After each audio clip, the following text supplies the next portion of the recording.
আমার ডেইলি পড়াশোনা করার নমুনা। তোর এখন আমার পড়তে একটুও ভালো লাগছে না। দুপুরে স্নান করে খেয়ে দিয়ে উঠে আমি মন দিয়ে পড়বো। এখন আমি উঠে পড়ি। দুপুরে এখন তো এইমাত্র ভাত খেয়ে উঠলাম, খুব ঘুম পাচ্ছে। এখন আর পড়তে একটুও ভালো লাগছে না। বিকেল বেলা আমি ঘুম থেকে উঠে তাড়াতাড়ি পড়তে বসে পড়বো। বিকেলে এখন ভালোই লাগছে না। এই সবে মাত্র ঘুম থেকে উঠলাম, এখনো ঘুমের ঘোরটাও ভালো করে কাটেনি। সন্ধেবেলা মন দিয়ে পড়বো।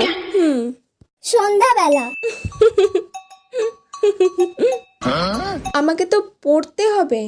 তোর এখনো অনেক টাইম আছে। রাত্রিবেলা আমি রাত জেগে জেগে সব পড়া করে নেবো। এখন একটু ফোনটা নিয়ে ঘাঁটি। রাতে ও আমার তো কি ঘুম পাচ্ছে। আজকে থাক, কাল পড়বো।